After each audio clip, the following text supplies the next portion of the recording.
हरे राम राम राम हरे हरे, हरे कृष्णा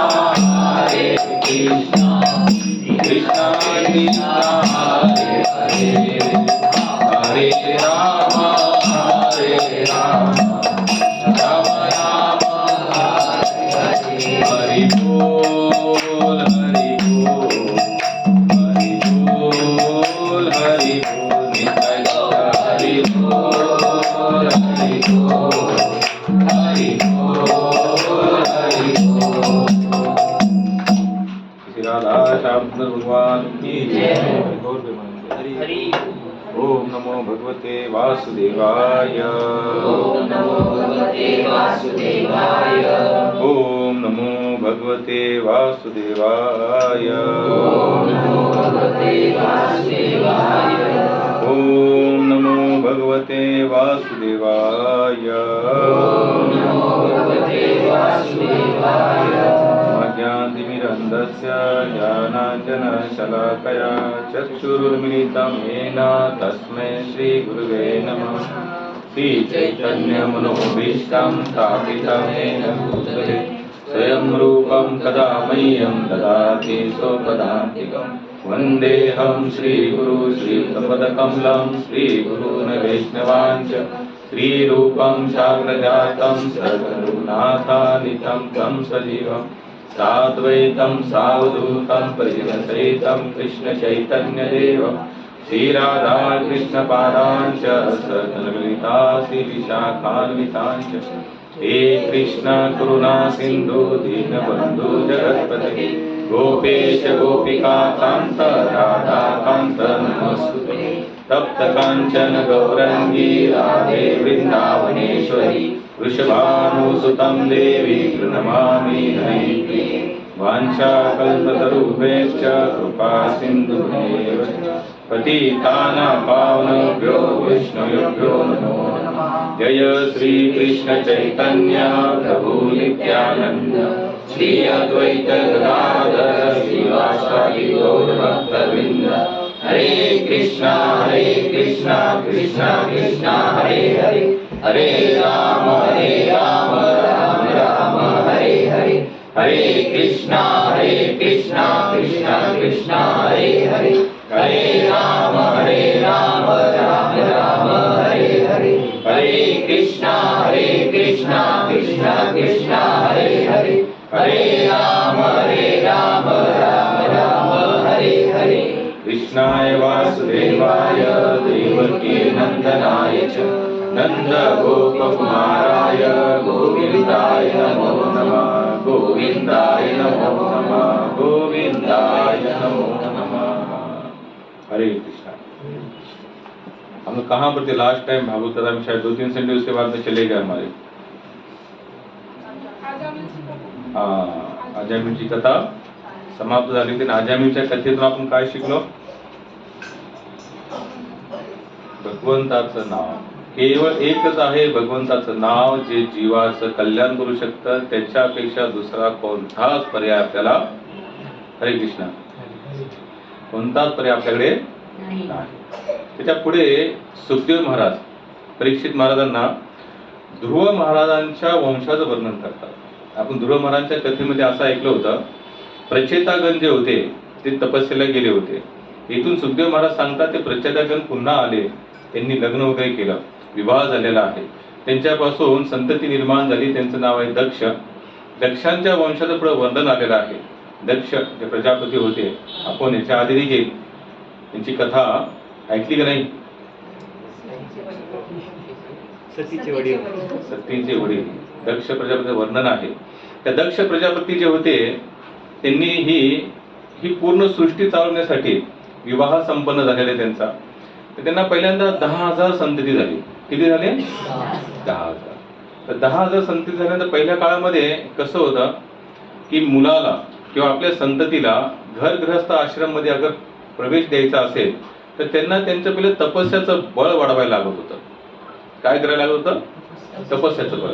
त्याच्यानंतर एक शिष्टमाले आपल्या भारतामध्ये गुरुकुल पद्धत म्हणतात त्याला. ऐकून माहिती आहे तुम्हाला?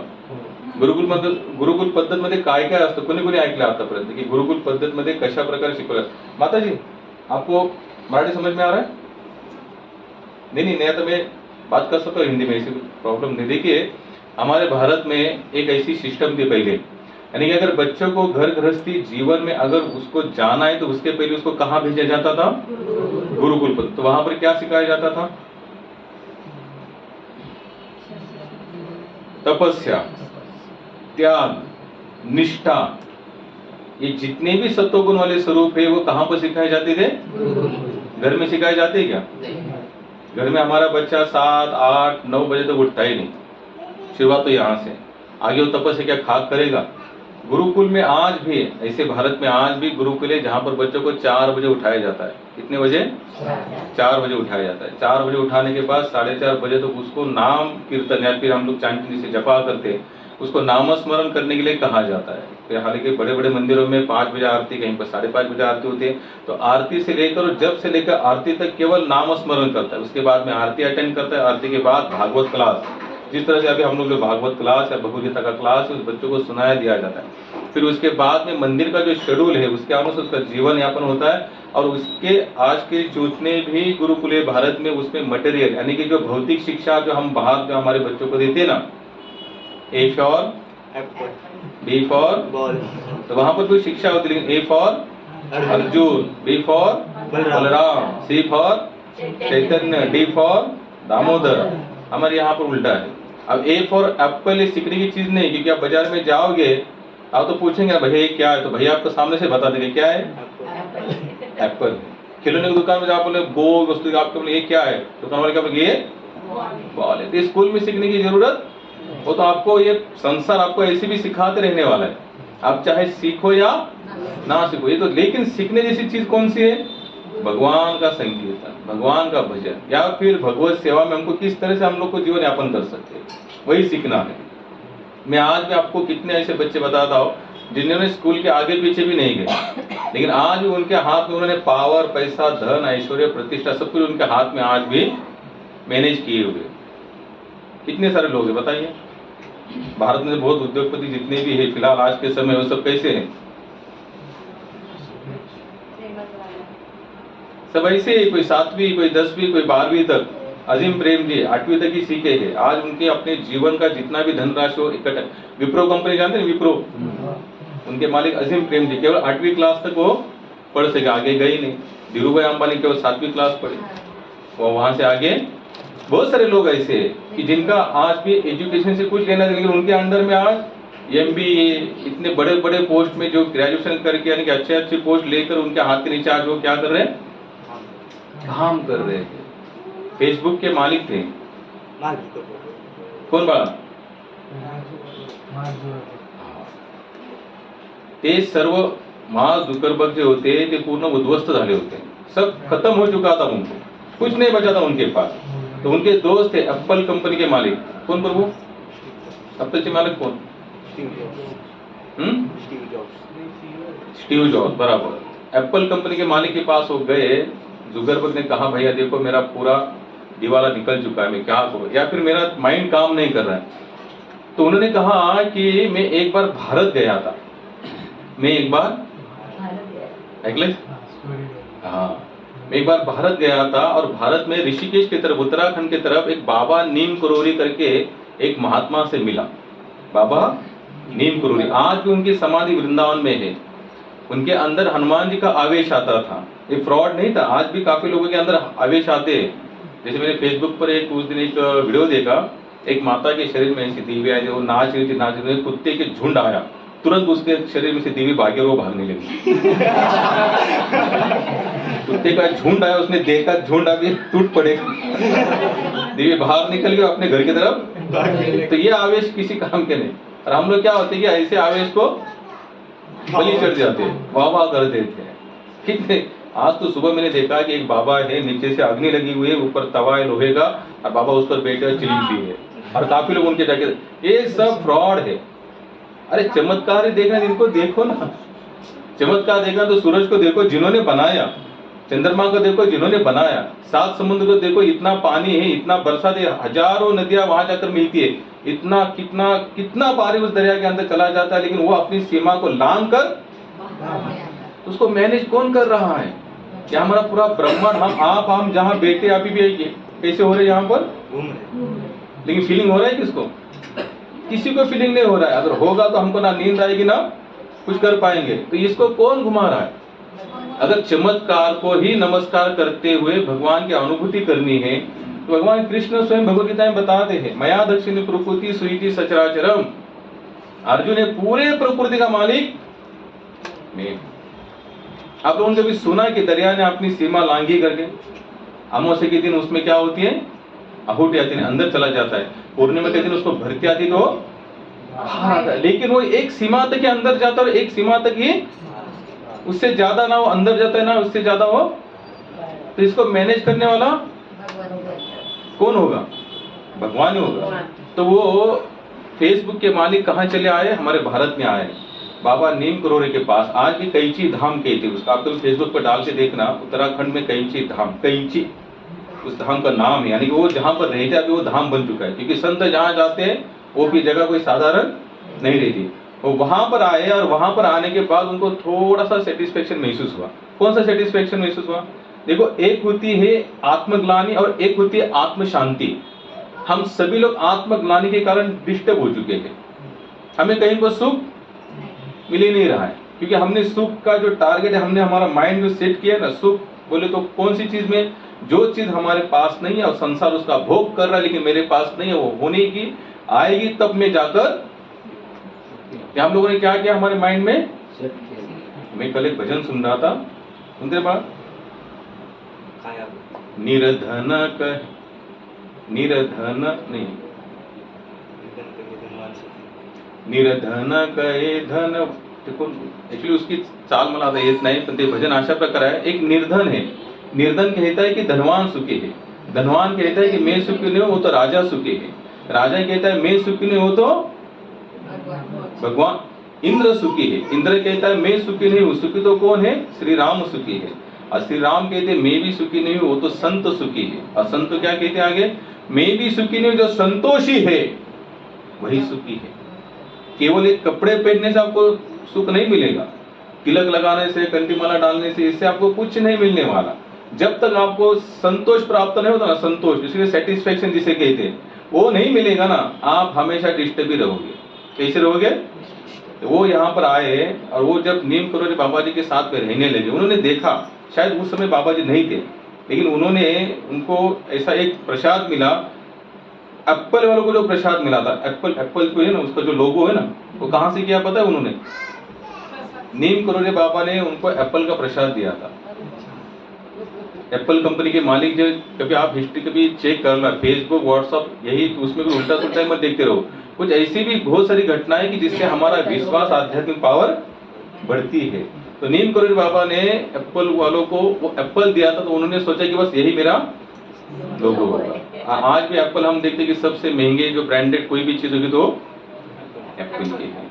तो वहां आने के बाद मार्क जुकरबर्ग को थोड़ा सा सेटिस्फेक्शन मिला, जिसे मानसिक समाधान कहते हैं ना हम लोग। और बाद में वो जब वहां चला गया तब से जाकर फिर फेसबुक आगे जोड़ने लगा। उसने कहा, नरेंद्र मोदी ने भी उनकी एक बार मुलाकात ली थी, उनके साथ में उनकी चर्चा है। तो वो वहां पर कहते हैं कि वहां जाने के बाद मुझे लगा कि लोगों के संपर्क में हमको हमेशा रहना चाहिए। उसका एक ही मार्ग है कि आध्यात्मिक मार्ग, क्योंकि आप जब भी भगवान के संपर्क में आते हो ना, तो ऑटोमेटिक आप पूरे संसार के संपर्क में, क्योंकि भगवान का विस्तार कैसे है? हर कण कण में है। कैसे है? हर कण कण में है। तो जैसे अगर आपकी पहचान सीएम के साथ होगी ना यहाँ पर, तो ऑटोमेटिक हर आमदार, यानी कि हर आमदार और खासदार की पहचान आपके साथ, क्योंकि सीएम की पहचान या फिर सीएम को सभी लोग आमदार खासदार जानते हैं। वैसे अगर किसी बड़े के साथ ही रहना है, जो तो प्रॉपर बड़ा है, उसके साथ रहो। लेकिन हम लोग उनके साथ रहना ही, हमने ऐसे छोटे मोटे लोगों को क्या समझा, यही सब बड़े। लेकिन इनसे हमारा कभी दाल गलने वाली, जब तक हम भगवान को शरण नहीं जाएंगे तब तक हमारा कुछ होने वाला। बताइए मैं कहां पर था, कितने लोग सुन रहे हैं? अजून मागे या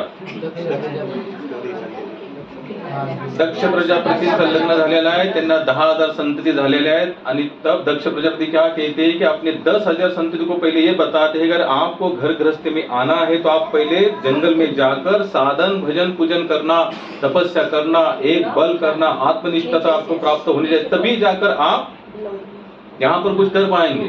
तो 10,000 संतति कहाँ निकली? हरे कृष्णा कृष्णा कृष्णा हरे हरे, हरे राम राम राम।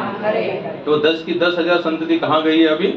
जंगल में। अब जंगल में जाने के बाद वो तपस्या शुरू ही करने वाले थे, उतने में उनको कौन मिले? हमारे नारद जी मिले। अब नारद जी का तो एक ही टारगेट है। नारद जी का टारगेट कौन सा है? जो भी मिले उसे भगवान के भक्ति में लगा, फिर चाहे वो जो भी है सामने से, उनको उसका कुछ लेना देना। बताइए नारद जी ने कितने लोगों को भक्ति में लगाया? आज हम जो शास्त्र पढ़ रहे हैं ना, 50% तो कथाएं उन्हीं पर आधारित है जिन्होंने, नारद जी ने जिन लोगों को भक्ति में लगाया। क्योंकि नारद कौन है? 12 भागवत में से एक है और भगवान का मन माने जाते हैं। नारद कौन है? भगवान का मन है। और मन तो फिर सब कुछ जानते हैं, क्योंकि भगवान की जो भी योजना क्या है कि जीवात्मा मेरी तरफ आए। भगवान की योजना कौन सी है? हम सभी कहाँ चले जाए?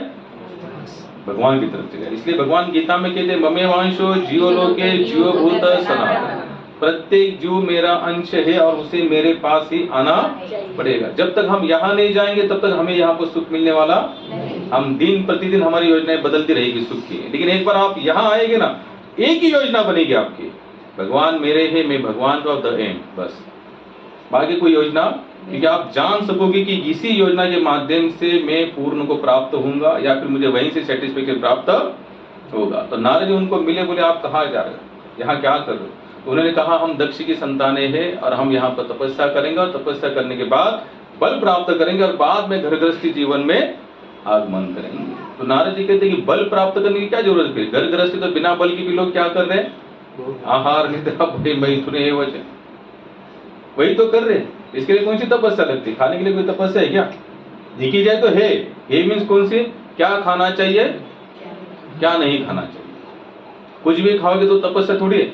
जैसे अगर आप भक्त बनते हो तो आप सोचते कि मुझे ये चाय नहीं पीनी चाहिए, पान गुटखा तंबाकू ये नहीं खानी चाहिए, मुझे सिगार नहीं पीनी चाहिए, या फिर मुझे मैं मांसाहार नहीं करूंगा।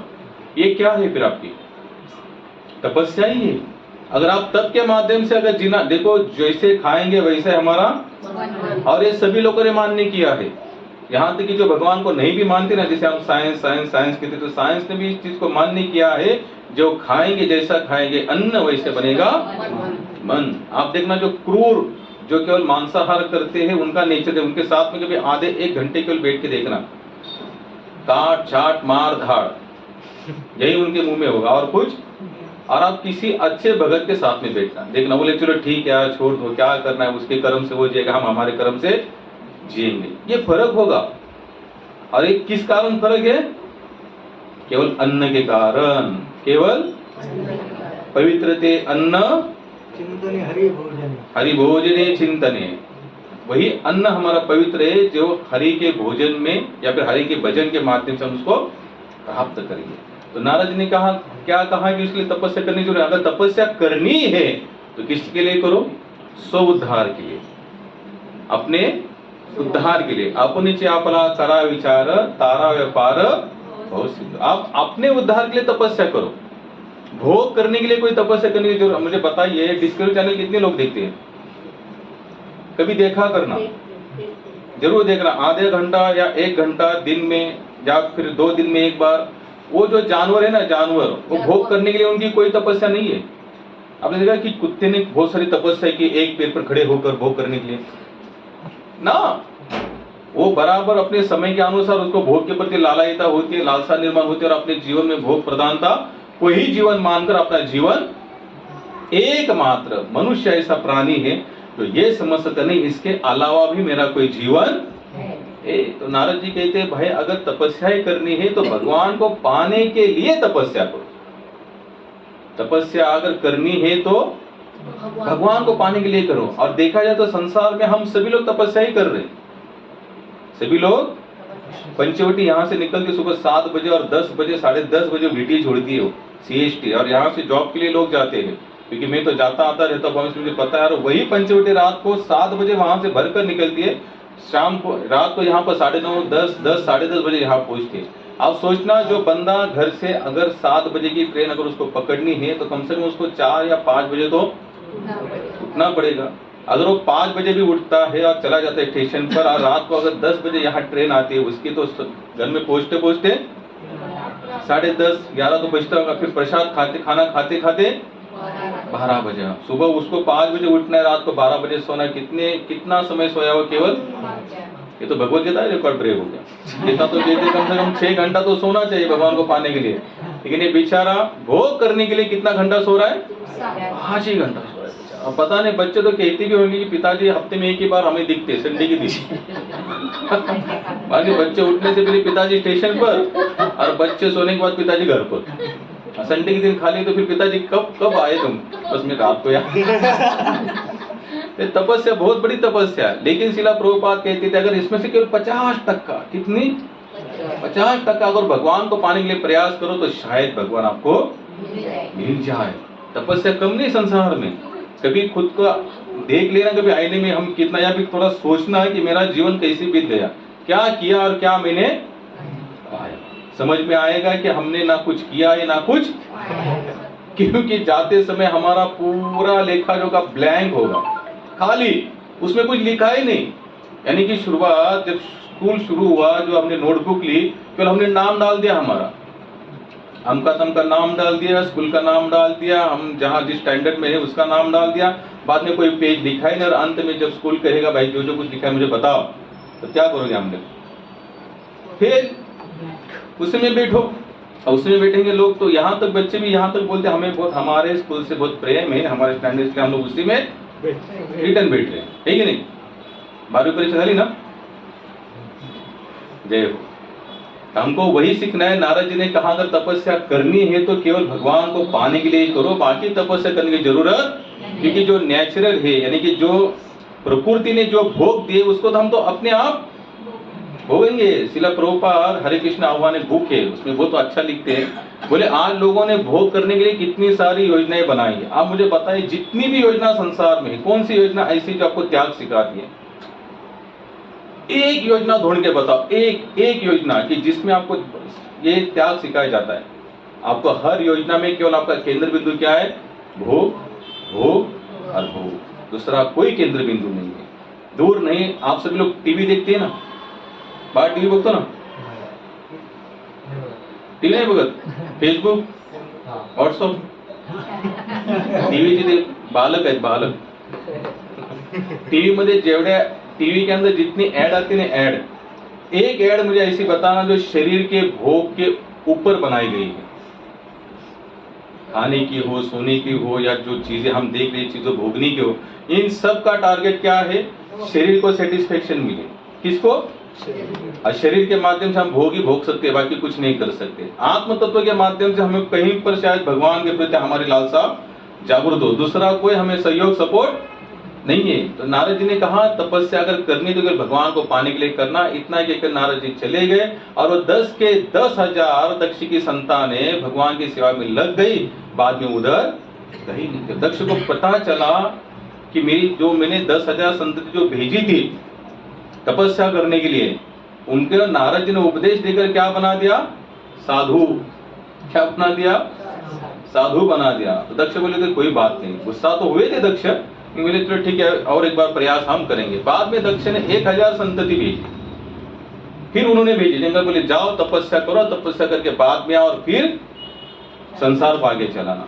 1000 संतति फिर आए जंगल में, नारद जी फिर उनको मिले, और नारद जी ने फिर वही, पहले 10,000 को कहाँ लगाया? साधु बनाया, बाद में 1000 के उनको भी। अच्छा बताए कौन ऐसे माता पिता है जिनका बच्चा साधु होने के बाद माता पिता झूम उठे? कोई नहीं चाहता कि हमारी संतति साधु बने, हमारी संतति आश्रम में रहे या तपस्या में जीवन यापन करे। क्योंकि हमें लगता है कि साधु बनने का मतलब क्या होता है? भीख मांग कर खाना। साधु बनने का मतलब क्या होता है? कि तपस्या करना। और कोई भी नहीं चाहता कि हमारा बच्चा, शास्त्र कहते हैं अगर आपके पास 2 बच्चे हैं तो एक को कहाँ भेजो? साधु। यानी कि उसको क्या बनाओ? उसको आध्यात्मिक जीवन का प्रचार प्रसार करने के लिए सेवा में लगाओ। प्रभुपाद जब भारत में थे तो लोगों के घर में जाकर हाथ जोड़ के कहते थे कि आपका एक बच्चा मुझे दे दो, मुझसे क्या सिखाऊंगा? भगवत भक्ति, उसको मैं भगवत गीता भागवत सिखाऊंगा और मैं उसको इस पूरे संसार में प्रचार करने के लिए तैयार करूंगा। लेकिन भारत के किसी भी माता पिता ने उनको एक भी बच्चा दिया। और जैसे प्रभुपाद जब अमेरिका चले गए तो बच्चों की कुछ कमी ही नहीं हुई उनकी। इतने उनके डिसाइपल बने और सब यूथ, यंग जनरेशन। अब प्रभुपाद जब भी ऐसे यंग बच्चों को देखते, प्रभुपाद अंदर से झूम उठ, प्रभुपाद कहते थे जब यंग यानी कि कोई यूथ अगर ये मेरा लेक्चर सुनता है या कृष्ण कथा सुनता है तो मुझे अंदर से खुशी महसूस होती है। क्योंकि क्या होता है, बुढ़ापा क्या होता है, चलते रहो। लेकिन यूथ के अंदर क्या होगा, एक जैसे उसने कुछ सुना तो मन ही मन सोच, चलो मुझे भी कुछ इसमें करना है। बुढ़ापे से पहला एक बंदा एकदम क्या हो चुका होता है, गया हुआ रहता है। बाद में क्या कर पाएगा वो, कुछ भी तो नहीं कर पाएगा। लेकिन अगर उसके पास यंग है, अगर आप यूथ हो तो यूथ के अंदर क्या आपके पास एक मन में लालसा निर्माण हो सकती है। बताइए प्रभुपाद के कितने सारे भक्त बने, कितने सारे शिष्य बने। स्वामी भक्तिपाद 27 साल में उन्होंने संन्यास ग्रहण किया। कितना? 27 एज में उन्होंने संन्यास ग्रहण किया।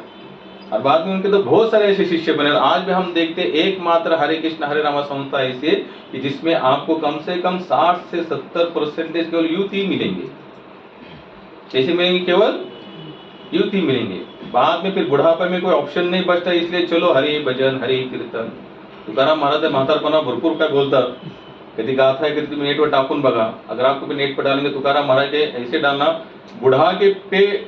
बुढ़ापे के ऊपर अभंग, तो आपको पढ़ते पढ़ते आके बंद रहे, बाप रे इतना इन्होंने क्या हमको टोका है। ऐसे उन्होंने इतना कहा है। नाक भेटे हुनहुटीसी त्यास म्हातार म्हणती। नाक हुनहुटी, तिच्या नाकाला असे त्याला काय म्हणायचं? अब वो हिंदी में थोड़ी बोलते हैं, मराठी में होते हुनहुटी बोलते उसके, यानी कि नाक और थोड़ी जब एक होती है तो उसको क्या बोलते हैं हम? बुढ़ापा। क्या बोलते हैं? बुढ़ापा। आप थोड़ा इमेजिन करके देखो, अगर आपके पास में कोई है ऐसा बंदा, कोई माता कोई है, तुमको बोलो, आप बोलो लाम, बोलो राम, राम बोलो राम, लाम लाम, और आप बोल नहीं सकता, वो लाम बोलेगा। एक महात्मा बहुत अच्छी बात बोले, उनको बोलेंगे ना हरे कृष्ण हरे राम बोलने को, बोल ही नहीं पाते क्योंकि बच्चा कुछ। लेकिन एक है कौमारम आचरिते भक्त्या। प्रहलाद महाराज कहते हैं कि कुमार अवस्था में ही आप भक्ति को स्वीकार करो। क्या करो? स्वीकार करो, क्योंकि बाद में इसकी कोई गारंटी नहीं। और अब कुमार अवस्था में अगर भक्ति के मार्ग पर चलने का प्रयास करोगे तो आपका बुढ़ापा गोल्डन होगा। कैसे होगा? सोने जैसा होगा। कैसे होगा? क्यों? क्या मिलेगा उस समय? क्योंकि जैसे जैसे हमारी भगवत भक्ति में आयु बढ़ती जाती है ना प्रभु, तो वैसे वैसे हमको इस संसार की सच्चाई हमारी नजर के सामने आती है। और कौन सी सच्चाई होती है? भाई हमारा कोई कुछ है नहीं, बस अभी कुछ दिन बचे हैं अपना जीवन यापन। आज भी आप कभी वृंदावन जाएंगे ना तो वृंदावन में किस ऐसे बहुत सारे महात्मा हैं जो बचपन से आए हैं और आज तक वृंदावन में रुके हैं। बरसाने में एक महात्मा है रमेश बाबा करके, आप लोगों ने सुना होगा, मुझे पता नहीं, नेट पर बहुत सारा उनका डिटेल है।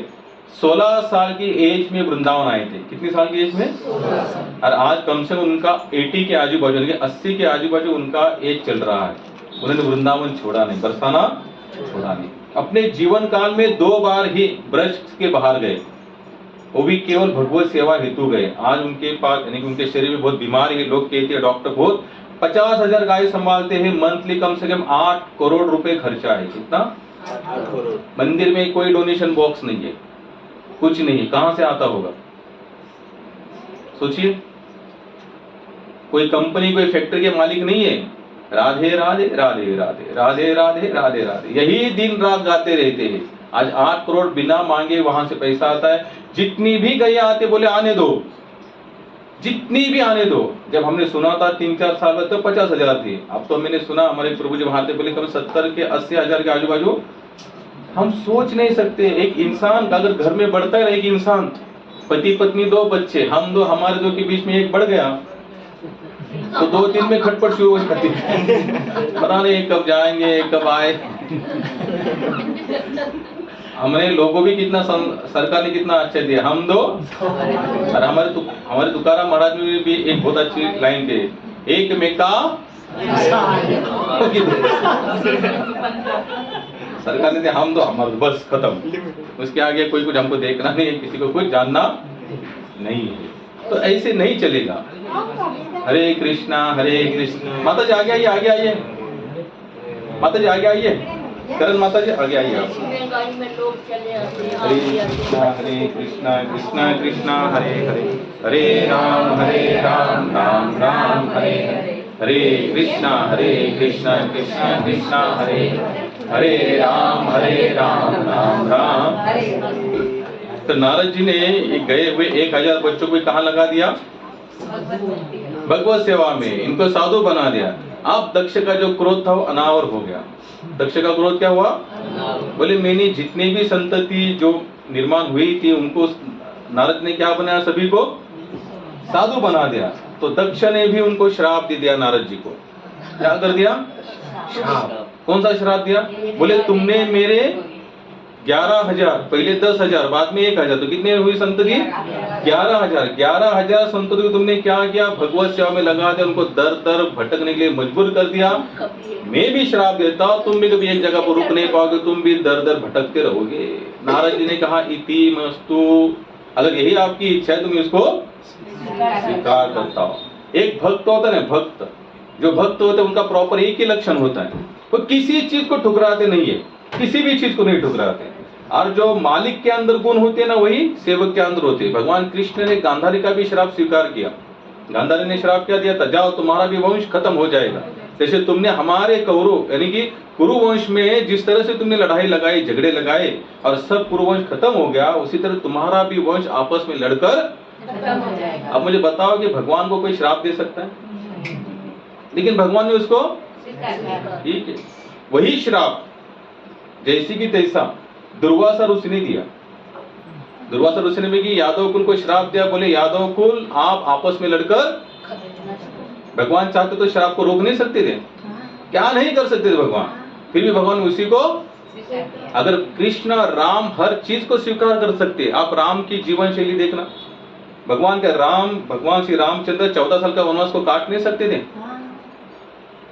बोलिए ना, लेकिन स्वीकार किया उन्होंने। रात को मेंशन हो गया, दशरथ जी ने कहा कि आप कल आपका राज्याभिषेक होगा, आप अयोध्या के राजा बनोगे, पताके लगे, बैनर लगे, बैंड बाजे लगे, अनाउंसमेंट शुरू हो गया अयोध्या में, कल राम जी राजा, कल राम जी राजा, कल राम जी राजा। और रात मध्यान्ह रात में वर्णन आता है कि जो मध्यान्ह रात्र उसी समय कैकेयी ने 2 बच्चे हुए बैलेंस वर,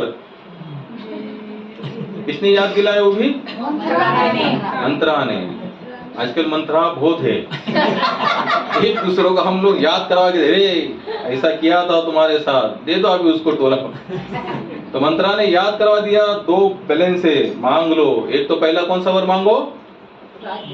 मेरे भरत को अच्छा, और 14 साल राम जी को वनवास मिले। तो राम जी क्या उस समय चाहते तो रोक नहीं सकते? पूरी प्रजा, पूरी अयोध्यावासी नगरी यही चाहते थे कि राम ही बहुमत तो राम जी के पास था, बहुमत तो पूरे आमदार खासदार तो राम जी को बोले आप ही बोलो, हमारा पूरा सपोर्ट है। आज भी होते ना, महाराष्ट्र में हुआ था एक ही रात में वैसे राम जी को एक ही रात में वहां पर राजा घोषित भी कर दिया, और दूसरे दिन सुबह अयोध्या में कहाँ चले गए? वहां चले गए। लेकिन भगवान ने अपोज नहीं गए, ठीक है, बोले यही अगर प्रकृति की यही लीला है तो मैं इसको क्या करूंगा। उसी तरह एक भक्त भी भगवान की हर योजना को एक्सेप्ट करता है, स्वीकार, ठीक है, यही अगर मेरे साथ होना है तो मैं इसको स्वीकार, जैसी स्थिति आहे तैसा परिरा है, कौतुक आहे संचय, जैसे भगवान ने रखा है वैसे रहो, फिर देखो कितना आनंद आएगा। हो सकता है उस समय आपको पता ना चले यार ये मेरे साथ ऐसा क्यों, ऐसा नहीं होना चाहिए था, लेकिन बाद में अगर आप उनकी योजना पर निर्भर हो ना, तो कुछ दिनों के बाद, कुछ सालों के बाद या कुछ समय के बाद आपका मन आपको बताएगा जो हुआ अच्छा। तो वो नहीं होता तो आज मैं यहाँ नहीं आता। प्रभुपाद को एक जन ने पूछा कि प्रभुपाद आपने भारत में 45 ईयर 45 साल, प्रभु ध्यान से सुनना, 45 ईयर प्रभुपाद यहाँ पर लगातार लगे रहे, कुछ नहीं मिला यहाँ से, कुछ नहीं, जो था सब गंवा दिया। और बाद में 40 रुपए जाने की बारी आई, कहाँ गए? 40 रुपए लेकर अमेरिका चले गए। तो प्रभुपाद को एक बार तो ऐसे लगा कि मैंने 45 ईयर क्या किया, क्या पाया यहाँ पर, जो था सब गवा दिया, पत्नी चली गई, बच्चे चले गए, बिजनेस चला गया, भीख मांगकर खाने की बारी आई। लेकिन फिर भी प्रभुपाद कभी कभी थोड़े से ऐसे निराश हो गए थे। लेकिन जब प्रभुपाद अमेरिका गए, वहां से जब लौट कर आए और उनके साथ जब हजारों शिष्य चले आए, धनराशि तो उनके पास बहुत हो गई, यानी कि 40 रुपए लेके गए थे। अमेरिकेला जायला खर्च किती प्रभू? 1 लाख. आता भरपूर आहे।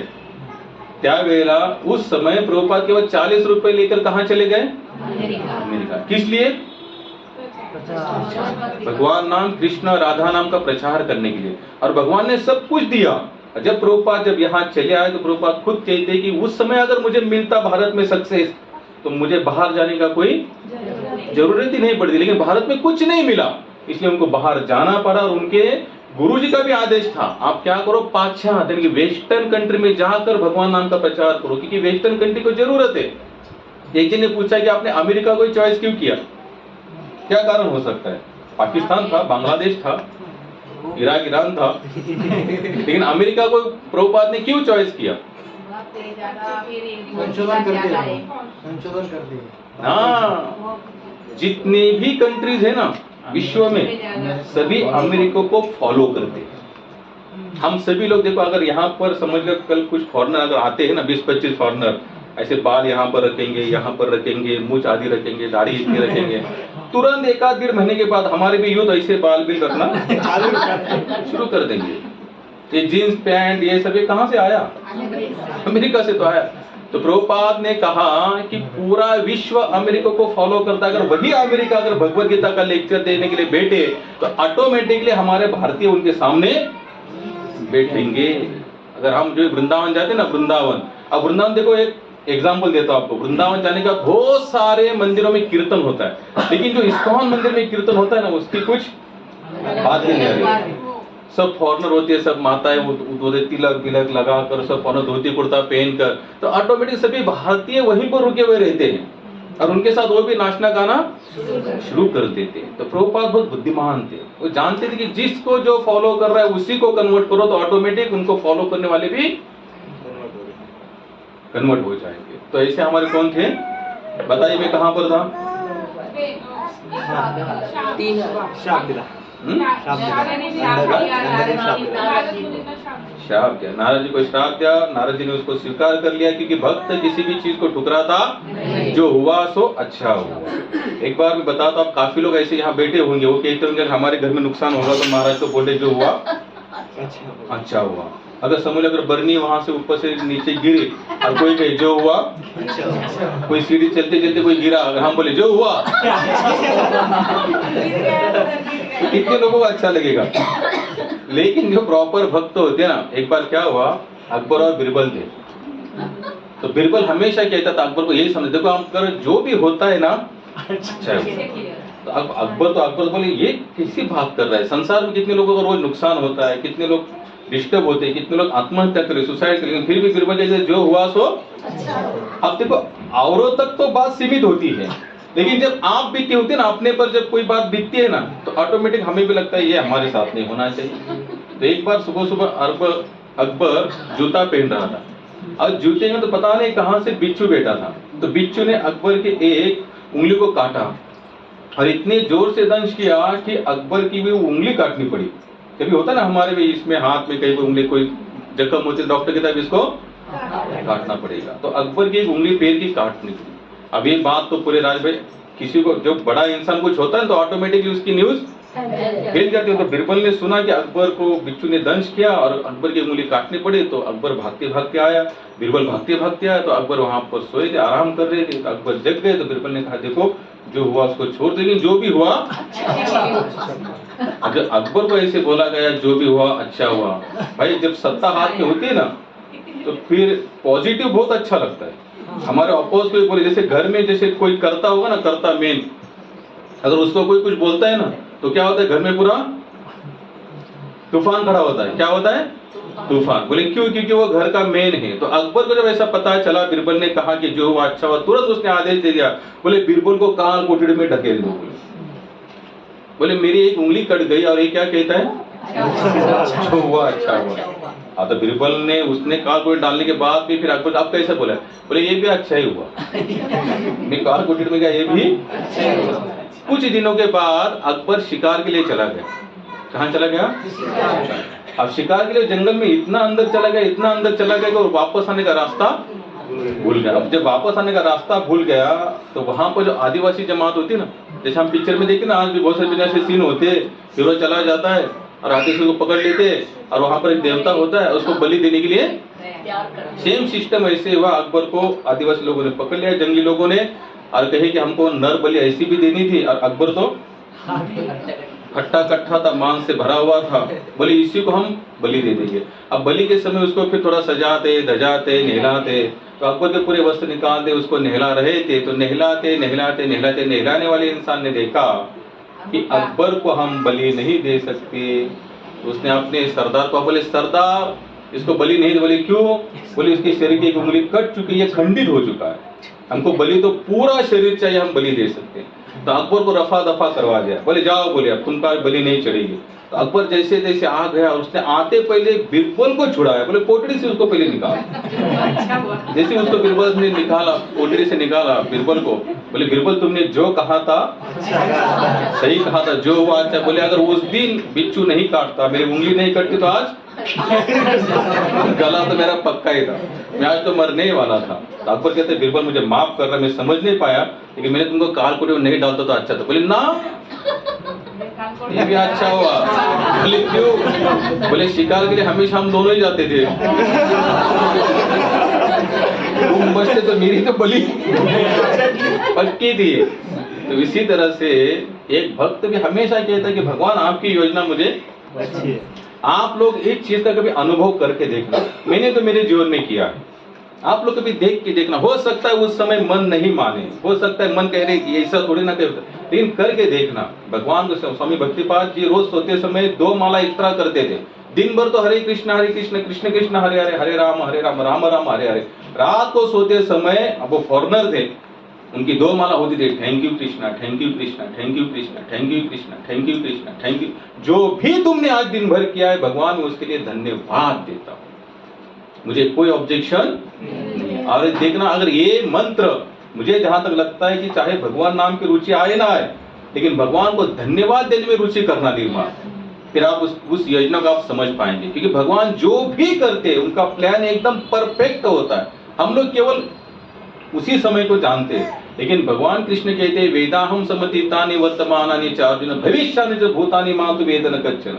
अर्जुन में भूत भविष्य वर्तमान तीनों कालों का ज्ञाता हूं। हम में से कितने लोग यहाँ पर हैं कि जिनको तीनों कालों का ज्ञाता है? या फिर हमें जिन जिन लोगों ने वचन दिया है डरो मत मैं आपके साथ हूं, उसको कितने कालों का ज्ञान है? किसी को नहीं। यहाँ पर सब कुछ अनभिन्न है, पता नहीं रात को क्या होगा, पता नहीं अगले क्षण में क्या होगा। तुर्की वाले लोगों ने सोचा भी होगा कि 2 दिन में सब खत्म हो जाएगा, तुर्कस्तान पूरा चला गया, कुछ नहीं बचा वहां पर।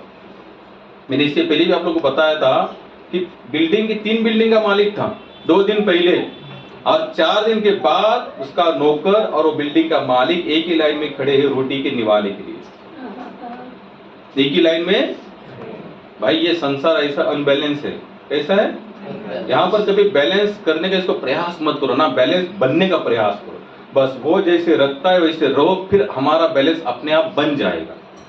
लेकिन हम अपने बल पर चाहते कि हम कुछ बैलेंस करें, कुछ नहीं होगा महाराज। व्यवहार करो, नीतिमत्ता करो, व्यवहार सब कुछ करो, लेकिन आखिरी रिजल्ट भगवान आप जो दोगे वही सही, मुझे और किसी से कुछ लेना देना। तो नारद जी ने उस बात को क्या कर लिया? स्वीकार कर लिया। तो हमारे सुखदेव महाराज आगे वृत्रासुर की कथा सुनाते। इनकी कथा सुनाते वृत्रासुर। शायद आप लोगों ने इसके पहले भागवत में सुना होगा। वृत्रासुर की कथा कितने लोगों ने सुनी है? हम सुनाते हैं। स्वर्ग में इंद्र का दरबार लगा हुआ था। क्या लगा हुआ था? दरबार। और जब दरबार लगा हुआ था, जब देखो अगर हमारे पास अमाप मात्रा में अगर कोई चीज है ना, तो पता नहीं वो चीज रह कर हमारे अंदर एक गुरूर निर्माण करती है। क्या निर्माण करती है? गुरूर। अहंकार अपने आप आता है, और कैसे आता है हमको पता भी नहीं चलता। अगर हम बहुत जिम लगाएंगे ना, जिम ऐसे थोड़ी बॉडी बनाएंगे फर्स्ट क्लास ऐसे, तो ऑटोमेटिक चलते समय क्या होगा, हमारी छाती बाहर आएगी, सामने वाला ऐसा कट मार के जाता होगा तो हम थोड़ा उसको टच करके जाएंगे। ये कब होगा, जब जिम बनेगी, सुंदरता होगी, तो क्या होगा, अपने आप घूंघट ऐसे बार बार चला जाएगा। कैसे चला जाएगा, थोड़ा विशेष श्रृंगार करेंगे, होता है, ऑटोमेटिक होता है ये, क्योंकि ये नेचर है, ये जीव का स्वभाव है। इंद्र को इतना गर्व हो चुका था क्योंकि काफी दिनों से असुर ने आक्रमण नहीं किया था, इंद्र को स्वर्ग छोड़कर भागना नहीं पड़ा था, तो थोड़ा उसके अंदर गुरु आ चुका था। तो देवताओं के गुरु ना दानवों के गुरु है बृहस्पति।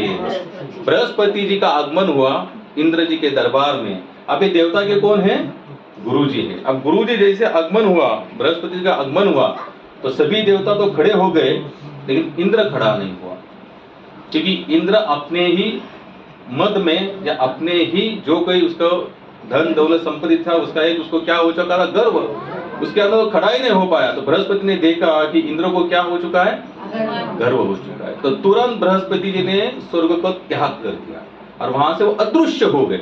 कुछ समय के बाद ही इंद्र के मन में ये बात उसको लगी या समझ आई कि बृहस्पति जी हमारे गुरु देवता या हमारे गुरु जी हमको छोड़कर चले गए हैं। तो इंद्र ने बहुत प्रयास किया उनको ढूंढने का, कि मैं फिर से जाकर उनसे माफी क्षमा प्रार्थना करूंगा, फिर उनको मनाऊंगा, लेकिन बृहस्पति जो अदृश्य हो गए, इतना ढूंढने के बाद भी कहीं पर मिले नहीं। याद रखना, आध्यात्मिक जीवन में जो गुरु का बल होता है ना, शायद उस बल के सामने भगवान का भी बल फीका पड़ता है। संत कबीर कहते हैं, सब धरती कागज करूं, सब धरती कागज करूं, लेखनी करूं वनराज। लेखनी का मतलब है पेन, पेन को क्या बनाओ मैं, जो जितने पेड़ है इन सब का पेन बनाओ। सात समुंदर मसी करूं, मसी का मतलब है शाही। सब धरती कागज करूं, लेखनी करूं वनराज, सात समुंदर मसी करूं, फिर भी गुरु गुण लिखा ना जाए। यहाँ तक है, यहाँ तक भगवान श्री रामचंद्र, भगवान कृष्ण भी आए तो उन्होंने भी अपने जीवन काल में गुरु को, हालांकि वो भगवान को गुरु करने की जरूरत नहीं, लेकिन वो बता रहे अपने आदर्श के माध्यम, भाई मैं भी आता तो मुझे भी गुरु करना पड़ेगा। अब गुरु केवल नाम के लिए मत करो। आजकल लोग तो गुरु क्या करते, फॉर्मेलिटी करते, क्या करते हैं, फॉर्मेलिटी। मैं तो कितने जगह पर जाता हूँ, लोग कहते हैं उन्होंने गुरु किया, मैं भी सोच रहा हूँ गुरु करूं। उन्होंने किया तो मैं भी सोच रहा हूँ गुरु करूं। अभी सोचने की बात है, उसने पैंट खरीद, मैं मिलकर पैंट खरीदूं, वैसा काम हुआ ये तो। गुरु वैसे नहीं होते। स्व उद्धार की जब भावना लालायित होती है, जागृति होती ना, नहीं मुझे उद्धार करवाना है खुद का, तब जाकर गुरु आपको प्राप्त होते। अगर आपकी शुद्ध कॉन्सियसनेस है, अगर आपकी प्योर शुद्ध भावना है कि मेरा उद्धार होना चाहिए, तो भगवान आपकी उस ऐसे बंदे से गांठ करवा देगा कि जिससे आपका कल्याण, श्रील प्रभुपाद ने पूरे विश्व का कल्याण किया, केवल भारत का नहीं, पूरे एक कंट्री ऐसी नहीं है कि जहां पर हरे कृष्ण हरे रामा नहीं है, जहां पर गीता और भागवत नहीं है।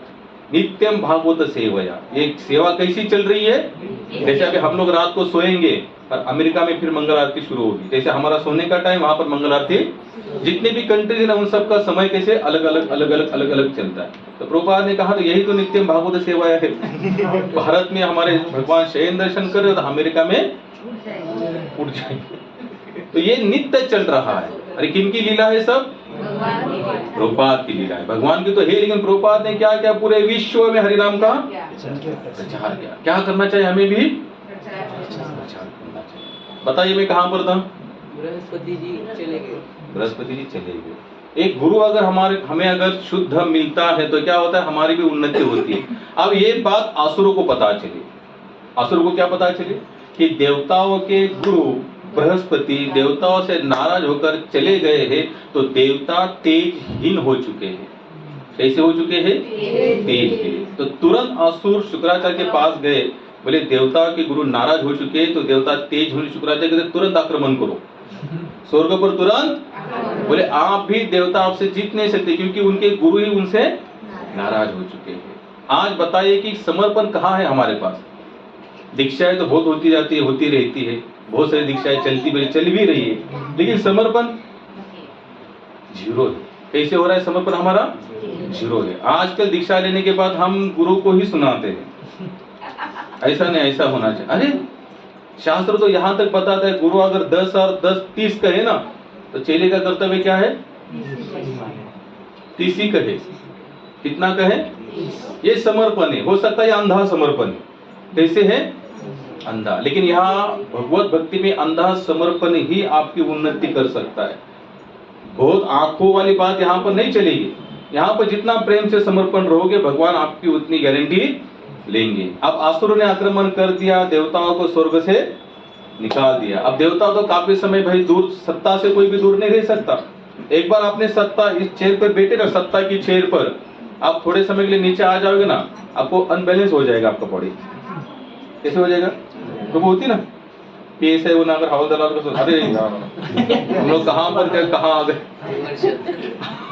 तो सत्ता की एक बार आपको सीट पर आप बैठ गए और उसके बाद में फिर निचली वाली सीट पे बैठना बहुत खतरनाक होता है। जैसे एक महात्मा कहते हैं, बोले साइकिल का बंदा मोटरसाइकिल चला सकता है, मोटरसाइकिल वाला बाइक चला सकता है, बाइक चलाना हो सकता है 800 मारुति में बैठ सकता है, 800 वाला हो सकता है फिर स्विफ्ट में बैठे, फिर हो सकता है वो ऑडी में बैठे, फिर BMW, फिर डोसे करते करते रॉयल्स रॉयल में, और अचानक से उसको रॉयल्स रॉयल्स में से समझिए फिर गाड़ी पर आना है निचले वाली स्तर के, तो क्या होगा? अनबैलेंस होगा वो। क्या हो जाएगा? क्यों? क्योंकि उसने ऐसी सीट भोगी है, और आज भी जो भोगने वाला है उसमें वो तेज है, उसमें वो ताकत नहीं है। तो वही देवता का हुआ। देवता देखे कि हम स्वर्ग से भाग चुके हैं, हमारे हाथ से स्वर्ग निकल चुका है, इंद्र ने देखा मेरी सीट भी चली गई, सब देवता ने सोचा आप करें क्या, फिर से हमें सीट। संसार में यही है। आप दिल्ली से लेके गली तक देखना, कहीं पर भी जाना, अरे जहां 10 घर भी है ना, 10 घर, वहां पर भी सत्ता के लिए झगड़े। 18 आहे का नाही? 18 झगड़ा था इथे पण सत्तेसाठी।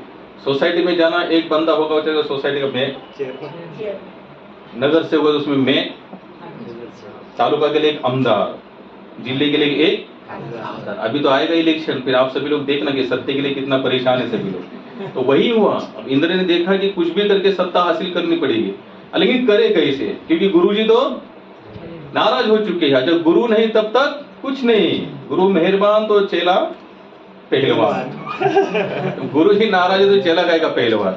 उन्हें देखा कुछ तो करना पड़ेगा। आखिर ये सभी देवी देवता कहाँ चले जाते हैं हमारे? ब्रह्मा जी के पास। मैंने कितनी बार कहा है, जब देवताओं के सामने कोई क्वेश्चंस निर्माण होता है ना, क्वेश्चंस माँ की, जिसका कोई सोल्यूशन नहीं मिलता, तो सभी देवता कहाँ चले जाते हैं? ब्रह्मा जी के पास। सभी ब्रह्मा जी के पास गए। उन्होंने कहा ब्रह्मा जी कुछ भी करो, लेकिन स्वर्ग हमको लौटा दो। कुछ भी करो, हमको हमारी सीट लौटा दो। तो ब्रह्मा जी कहते हैं देखो मुश्किल है, क्योंकि आपके पास गुरु नहीं है। क्योंकि गुरु थे तो आपने क्या किया? उनका अनादर किया, सो आपसे रूठ कर चले गए। बोले आप क्या करें? कुछ भी करो ब्रह्मा जी, आप कुछ ना कुछ तो मार्ग बता सकते। ब्रह्मा जी कहा देखो एक काम करो, कुछ समय के लिए आप ऐसे ब्राह्मण को चुनो जो तुम्हें फिर तेज पुंज बना दे। क्या बना दे? फिर तेज पुंज बना दे। तो बोले आप ही सुझाव करो, किनको चुने? हम लोग तो जानते नहीं। ब्रह्मा जी ने कहा त्वष्टा ऋषि के सुपुत्र विश्वरूप, इनको आप क्या करो? अपना गुरु बनाओ, देवताओं के गुरु। तभी ब्रह्मा जी कहते लेकिन ध्यान रखना, विश्वरूप जी का थोड़ा झुकाव आसुर की तरफ भी है। विश्वरूप जो है, अब जिनको देवता गुरु बनाने वाले हैं, उनका थोड़ा सा झुकाव कहां पर है? आसुर की तरफ भी है। इंद्र कहते कोई बात नहीं, फिलहाल तो हमको सीट तो मिले, हमारा स्वर्ग तो हमको रिटर्न मिले। तो सभी देवी देवता विश्वरूप जी को अपना गुरु करते हैं। अब गुरु करने के बाद विश्वरूप जी उनको नारायण कवच का उपदेश देते हैं। तब नारायण कवच को पढ़कर देवता इतने बलवान हो जाते हो, फिर असुरों को हरा देते, और फिर वो इंद्र अपना सत्ता फिर स्थापन करते। एक बार इसी तरह से विश्वरूप जी आहुतियां डाल रहे थे यज्ञ में, तो इंद्र ने देखा कि विश्वरूप जी कुछ अलग से भी आहुतियां डाल रहे हैं असुरों के लिए। किन के लिए डाल रहे हो? यानी कि देवताओं के तो बने गुरु, यानी कि भाकरी हमारे, चाकरी किसी आओगे। ऐसे उनको लगा, इंद्र को ऐसे लगा। अब मैं आपको फिर बताता हूँ, सत्ता आपको डिसीजन लेने के लिए भी नहीं देती। तुरंत जो अंदर से आवेश आता है ना, वो तुरंत आप उस पर हेवी हो जाते हो। ये जो बलवान होता है उसके साथ होते हैं, जो निर्बल होता है वो खुद ही कहते हैं जाने तो, हमने तो हमारे गुट को क्रोध को पी लिया, लेकिन बलवान नहीं पी सकता। इंद्र के हाथ में सत्ता है कि उन्होंने देखा विश्वरूप जी देवताओं के लिए भी आहुतियां डाल रहे हैं और 4 आहुतियां असुरों के लिए, यानी कि असुरों को भी बलवान कर रहे। उसी समय इंद्र ने बिना सोचे समझे विश्वरूप जी का गला काट दिया। अब इनको लगा ब्रह्म हत्या का पाप। कैसे लगा? ब्रह्म हत्या का पाप। लेकिन इंद्र जानता था कि ब्रह्म हत्या से हमको मुक्ति कैसी मिल सकती है। तो इंद्र ने एक साल में थोड़ा बहुत भजन पूजन की यज्ञ आहुति की और वही ब्रह्म हत्या का पाप 4 चीजों में बांटा। आप लोगों को कभी आपने सुना होगा, लेकिन मैं जरूर बताऊंगा। एक धरती, पेड़, स्त्री और पानी में। धरती में उन्होंने 25-25% ऐसे उस भाग को कर दिया। तो धरती के अंदर आज भी जिस धरती पर पेड़ नहीं उगते ना, पेड़ जिसे मरुस्थल कहते हैं, जैसे आप लोग कभी राजस्थान गए हो, रेगिस्तान आपने देखा है, वहां पर कुछ नहीं होता, यानी पता नहीं हजारों किलोमीटर दूर तक आपको रेत ही रेत नजर आएगी, कुछ नहीं, वहां ना बंदा कोई रहता है ना जानवर, क्योंकि कुछ आता ही नहीं है। तो इंद्र ने अपना 50% का पाप धरती माता को सौंप दिया। और वो कौन सी जगह? जहां पर ना पेड़ आता है, ना पानी, ना कोई जानवर, ना कुछ नहीं होता, एक ऐसी जगह पर वो 25% चला गया। 25% कहां बांटे उन्होंने? पेड़ में। कहां डाले? पेड़ में। जैसे आप लोगों को पता है जो डिंक होता है ना, डिंक, जो डिंक आता है, या किसी पेड़ को, जैसे ताड़ी का पेड़ देखा आपने, तो ताड़ी को ऐसे काट दिया जाता है, वहां पर एक मटका लगा दिया जाता है, उसमें ताड़ी चली आती है, फिर वो लोग उसको ग्रहण करते हैं। या फिर जो डिंक होता है, डिंक जैसे आप क्या, गोंद, पेड़ का गोंद जो होता है, वो भी इंद्र का 25% पाप है। फिर पानी में आधा 25%। पानी में जो बुलबुले आते हैं ना, बुलबुले, फेन जिसे कहते हैं हम, फेन, वो भी इंद्र का है, वो ब्रह्म हत्या का पाप है। और लास्ट में जो 25% भाग था उन्होंने माताओं के अंदर बांटा, जिसे हम रोजो धर्म कहते हैं, जो महीने में 4 दिन होते, उसी में फिर इंद्र ने इसी तरह से अपना पाप बांट दिया। लेकिन इतना होने के बाद जब विश्वरूप जी के पिताजी त्वष्टा मुनि को जो पता चला इंद्र ने मेरे पुत्र की हत्या कर दी है, इसको हम पूरा उत्तरासुर की पूरी कथा सुनने के बाद ही स्टॉप करेंगे। जब उनको पता चला त्वष्टा मुनि को कि विश्वरूप जी की हत्या इंद्र ने कर दी है, तो उन्होंने भी सोचा कि मैं आप ऐसे यज्ञ करूंगा, ऐसा कि उस यज्ञ से ऐसी संतति निर्माण करूंगा जो इंद्र का नाश करे। क्या करे? आप थोड़ा ध्यान से सुनना, यहाँ पर हम सभी के काम की बात है। जो आध्यात्मिक लोग कहते हैं ना भगवान का नाम और भी सब एक ही जैसा, बिल्कुल नहीं। त्वष्टा जी ने यज्ञ को आरंभ कर दिया, लेकिन वहां पर थोड़ा मंत्र बोलते बोलते मंत्र उच्चार में थोड़ी सी गलती हो गई। क्या हो गई? अब उन्होंने यज्ञ क्यों रखा था कि इंद्र को मारने वाली संतति निर्माण हो उसमें से, यानी कि इंद्र को मारने वाला कोई पुरुष या कोई असुर उसमें से निकले, लेकिन मंत्र उच्चारण करते समय थोड़ा सा गलती हो गया तो इंद्र से मरने वाला असुर वहां से निर्माण हुआ। लेकिन वही एक तरफ आप भगवान का नाम लो, आप लोग भी फॉरेनर लोग देखेंगे जो भगवान नाम है कैसे थे, उनका जो प्रोनाउंसिएशन होता है ना पूरा अलग होता है। हम लोग स्पष्ट कहते हैं हरे कृष्णा कृष्णा कृष्णा हरे हरे, हरे राम राम राम हरे हरे। हम सुबह सुबह मंगल आरती लगाते हैं स्वामी भक्तिपाद जी की, तो उनका जो प्रोनाउंसिएशन है भगवान थोड़ा अलग है, आप देखना। लेकिन फिर भी भगवान ने उन पर भी कृपा, क्योंकि भगवान का नाम आप जैसे चाहे तैसे लो। आज भी अगर आप कभी आषाढ़ी में जाएंगे ना पंढरपुर, हम लोग तो प्रामाणिकता से विठ्ठलनाथ कहते हैं, पंढरीनाथ कहते हैं, विठू राजा कहते हैं। बहुत लोग तो ऐसे भी है कि उसको कालिया भी कहते हैं, काळ्यामन म्हणतात, काळ्या तोंड्या म्हणतात, इथपर्यंत त्यांचा भाव आहे। तरी देखील भगवंत त्याला स्वीकार। आप अभी जगन्नाथपुरी जाना रथ यात्रा में, विश्व के पता नहीं कहां से लोग आते हैं। तो एक भाव जैसे हमारा भाव कैसे दास का भाव है, लेकिन एक मित्र का भाव होता है ना, मित्र के भाव में दास से तो थोड़ी ना आता है। वो तो मित्र को बंदा कोई भी कुछ भी कह सकता है। तो जगन्नाथ को कितने लोग तो कालिया कहते हैं, बोले बिना हाथ पैर वाला, बोले तेरे पास तो कुछ है ही नहीं, ना तो हमारा ख्याल रखता है ना खुद का। लोग यहाँ तक कहते खुद कितना खाता हमें एक टाइम भी। ये भाव वाले भक्त है, ये भगवान के भक्ति में चल सकता है, लेकिन कर्म कांड में बिल्कुल नहीं। जैसे आपने किसी मंत्र का उच्चारण किया है, अगर वो गलत हो जाएगा तो उसके साइड इफेक्ट आपको भोगने पड़ेंगे। भगवान नाम का कोई साइड इफेक्ट नहीं, एक ही इफेक्ट है कि भगवान आपको लाइक करते जाएंगे, रोज लाइक करेंगे, रोज लाइक बढ़ते तो कितना अच्छा लगता है हमें।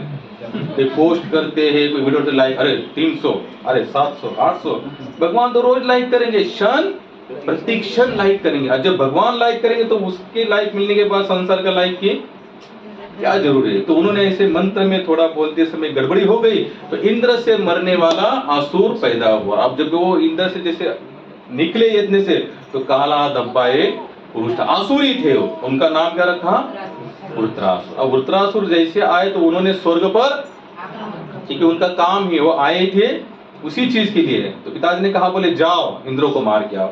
जब वो चले गए तो इंद्र के साथ तो काफी समय लड़ाई हुई। इंद्र ने देखा अब ये हमसे मरने वाले नहीं है, तो इंद्र फिर डर गए, बोले आप मेरी चेयर फिर जाएगी, आप मुझे कुछ ना कुछ सोल्यूशन करना पड़ेगा। फिर वो सभी कहाँ चले, ब्रह्मा बोले क्या करे, बोले काम करो, ये आसुर केवल दधीचि ऋषि जो है, क्या नाम है, दधीचि ऋषि, उनके हड्डियों से आप एक अस्त्र बनाओ, और वही अस्त्र जब आप इसको मारेंगे तभी जाकर वो मरेंगे। तब सब इंद्र कहाँ चले, तो देवता भी स्वार्थी होते हैं। हम जिन देवताओं के पीछे लगे भी कैसे हैं, स्वार्थी है। अगर हम पूरा भागवत देखें ना तो सभी देवता स्वार्थी है, लेकिन कृष्ण स्वार्थी नहीं, कृष्ण निस्वार्थ है, क्योंकि प्रेम यहाँ से स्रोत निकलता है, देवताओं के माध्यम से। गीता स्पष्ट की थी, जो अल्प बुद्धि वाले लोग होते हैं, जिनकी बुद्धि क्षीण हो चुकी है, कम बुद्धि वाले लोग होते हैं, वही देवताओं को शरण जाते हैं, और जो बुद्धिमान होते हैं वो मुझे शरण आते। मुझे मीन्स भगवान कृष्ण को जो शरण, वो कैसे लोग हैं, बुद्धिहीन कौन है, देवताओं को शरण जाते। तो उन्होंने देखा, इंद्र फिर ब्रह्मा जी के पास बोले तो आप जाओ दधीचि ऋषि के पास जाओ, उनको उनकी हड्डियां मांगो। अब हड्डी देने के लिए तो पूरा शरीर को समाप्त करना पड़ेगा। जगाचा कल्याणा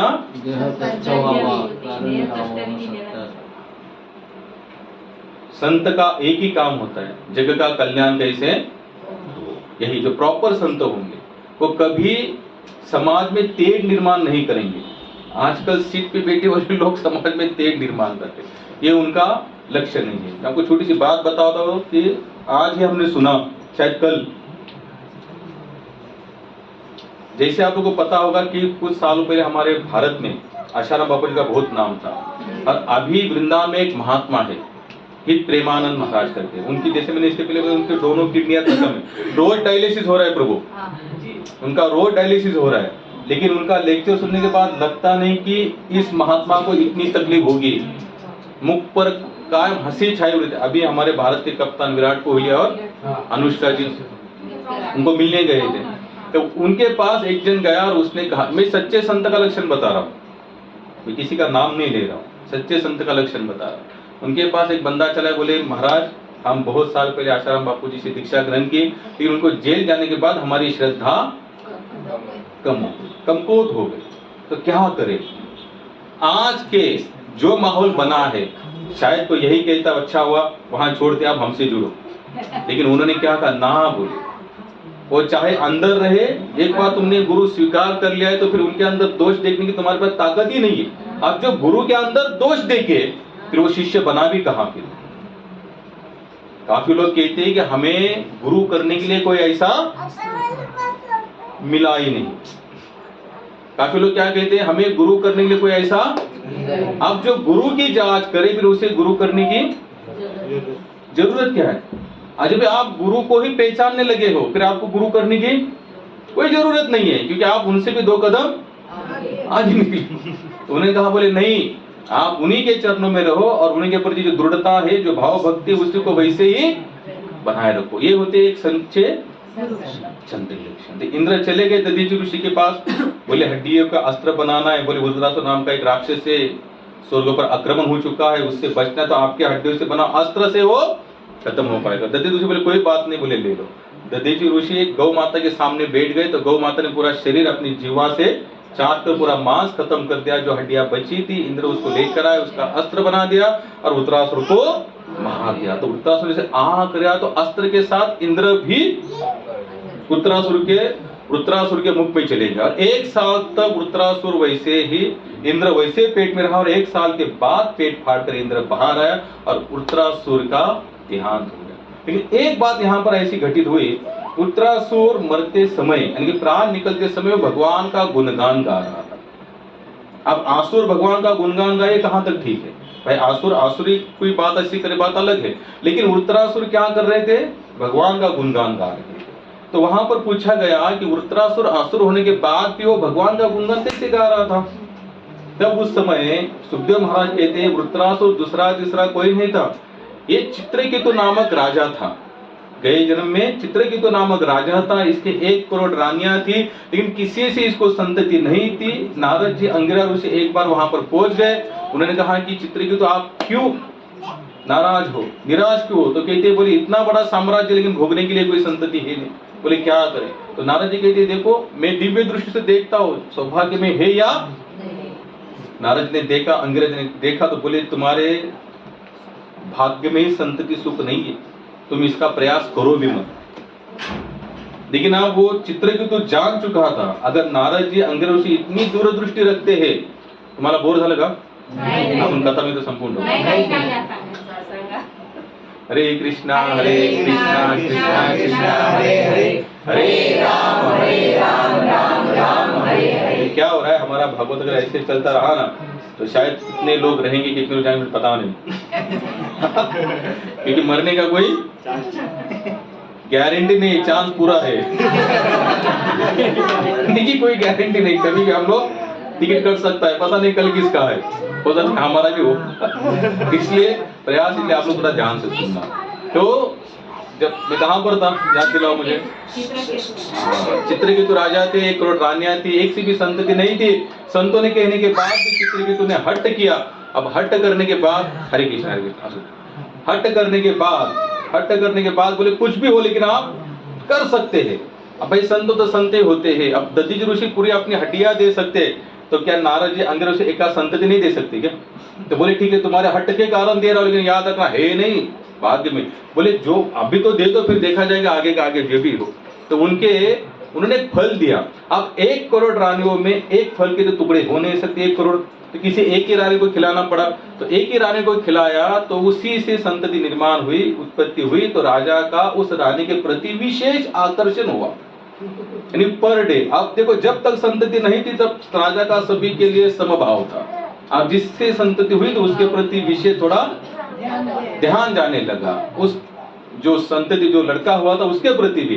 तो अब जो बाकी रानियां जो बची थी उनके माइंड में खलबत्ती शुरू हो गई। बोले ये राजा जब तक संतति नहीं थी, कोई संतान नहीं थी, तब तक वो हमसे सभी के साथ एक ही व्यवहार करता था, और जब से जिस रानी से इनको संतान की प्राप्ति हुई है उन दोनों के प्रति विशेष ध्यान, हमारे प्रति ध्यान है नहीं। इंसान इतना ईर्ष्या भरा है आप पूछो नहीं। हमारे अंदर अगर सबसे बड़ा दोष क्या है, बस हमारे अंदर ईर्ष्या है। जिस दिन ईर्ष्या खत्म फिर देखना हमारा यहाँ से कितना सुख मिलेगा। लेकिन ईर्ष्या से इतने भरे कि सुख देखा देखी जीवन में ही हमारा जीवन व्यतीत हो रहा है, हम अपने तरफ देख ही नहीं रहे। भाई जो भगवान ने दिया है उसी को अच्छा मानकर चलते रहो, जीवन जीते रहो। और क्या है जो है भाग में मिल रहा है खा रहे, इससे ज्यादा क्या चाहिए? ये सब रानी ने मिलकर एक प्लान बनाया, बोले इस संतान को ही खत्म कर देंगे। तो उसको जहर भरा खाना खिला दिया और वो संतान खत्म हो गई। अब राजा और रानी विलाप करने लगे। अब इतना विलाप करने लगे, उसी समय फिर हमारे नारद जी आए। फिर राजा को लगा चलो इनको फिर हम रिक्वेस्ट करेंगे तो फिर इनको जीवित करेंगे। फिर वो राजा चित्रकेतु नारद जी के पास गए, बोले नारद जी अपनी दी हुई संतान थी, अब उसका शरीर शांत हो चुका है, मैं चाहता हूँ फिर उसको जीवित करें। तो राजा नारद जी कहते बोले तुम्हारी संतान थी ही नहीं, ये तो उसके कर्म से आए तो कर्म से चली गई। राजा मानने के लिए तैयार नहीं था। फिर नारद जी बोले ठीक है अब तुम अपने ही लड़के के मुख से सुनो। तो नारद जी ने मंत्रोच्चार करके उस संतान को जीवित किया। अब जीवित करते ही फिर राजा जाकर उसके लिपट पड़ा, बोले बेटा बेटा बेटा बेटा बेटा बेटा। तो संतान कहते बोले तुम कौन हो? कुछ ही समय उसके प्राण छूटे, कुछ समय पहले आप क्या कह रहे हो संतान? राजा का लड़का राजा को कह रहा है कि तुम कौन हो? ये कहता है मैं तुम्हारा पिता। बोले कौन से नंबर वाले पिता हो? क्या बोले कौन से नंबर? चित्रकेतु तो नंबर मैं एक ही तो हूँ तुम्हारा पिता। बोले मेरे अनेक जन्म हुए और अनेक जन्म में अनेक माता पिता हुए, तो तुम्हारा नंबर कौन सा ये बताओ। तो आप देखो ऐसे बोलने के बाद चित्रकेतु के मन में थोड़ा सा खटास बनाया। बोले मैं इसको इतने गले लगा रहा हूँ, मेरा बेटा कर रहा हूँ, मुझे पूछ रहे मेरा कौन सा नंबर। अब यहाँ चित्रकेतु की आंखें खुली, बोलते नारद जी आप इनको भेज दो, जहां से आए इनको भेज दो। अच्छा ये बताओ कि फिर संसार है क्या? चित्रकेतु जी के नारद जी के प्रश्न, मैंने पहले भी कहा था पूरे भागवत में जितने भी संभाषण है दो महात्मा के बीच में या राजा के बीच में, जो जितने भी सभी का एक ही लक्ष्य है कि जीवन का लक्ष्य क्या है। चित्रकेतु ने वही नारद जी को पूछा, पर ये बताइए कि अब मेरी आंखें खुल चुकी है, कोई किसका नहीं है, तो ये मनुष्य देह का लक्ष्य क्या है? तो नारद जी कहते हैं मनुष्य देह का लक्ष्य केवल भगवान को प्राप्त करना ही है, दूसरा कोई लक्ष्य नहीं। नारद जी उनको समझाते, उसी से चित्रकूट वहीं से निकलते हैं और तपस्या में लीन हो जाते। अब लीन होने के बाद उनका शरीर छूटने के बाद विद्याधर लोक में जाते। जैसे हमारा कौन सा लोक है? मृत्यु लोक या भूलोक हो, इसको यहाँ पर मृत्यु लोक क्यों कहते हैं? ये यहाँ पर सभी को मरना है। वैसे और भी लोग है जहाँ पर मरना नहीं है लेकिन पुण्य खत्म होती फिर नीचे आना। तो विद्याधर लोक में चले गए। अब तब के बल पर तो चित्रकूट वहां चले गए। अब वो एक बार आकाश मार्ग से घूम रहे थे। हमारे चित्रकूट तो क्या कर रहे थे? आकाश मार्ग से घूम रहे थे। जाते जाते वो कहाँ पहुंचे? कैलाश पर। तो वहां पर शिव जी माता पार्वती को अपने गोदी में लेकर बैठे थे। कहाँ लेकर बैठे थे? अब ये जो था चित्रकूट, इसने वो सब प्रसंग देखा और ये वहां से चिल्लाने लगा, देखो देखो देखो देखो, बोले शास्त्र की कथा कहने वाले, राम की कथा कहने वाले, कृष्ण की कथा कहने वाले, वैराग्य का सोंग रचने वाले अपने पत्नी को ही अपने गोदी में लेकर बैठे। इनको कुछ तो शर्म हो। साधारण मनुष्य भी अपनी पत्नी को अपनी गोदी में लेकर नहीं बैठता, इनको तो कोई शर्म। तो इसी तरह से उन्होंने शिव जी की निंदा शुरू की। याद रखना, भगवान की निंदा, भक्त की निंदा कभी मत करना, चाहे कितना भी दोष लगे, लेकिन भगवान और भक्त की निंदा, एक बार भगवान की निंदा हो भी जाए तो भी ठीक है, लेकिन भक्त की निंदा तो बिल्कुल मत करना। वो स्वीकार नहीं करेगा, ना वो सहन भी करेगा उस चीज को। भगवान स्वयं कहते न मैं भक्त्या पर न सहनते, मेरे भक्त की निंदा और मेरे भक्तों को कोई अगर परेशान करे तो फिर मैं उसको छोड़ने वाला। जितने भी वो यहाँ पर हमारे पास जितने ग्रंथ है, जितने भी कथाएं भक्तों की, जहां जहां उनको समस्या परेशानी हुई, हो सकता है उस समय हुई है, लेकिन उनका पूरा कार्यक्रम भगवान ने बजा दिया।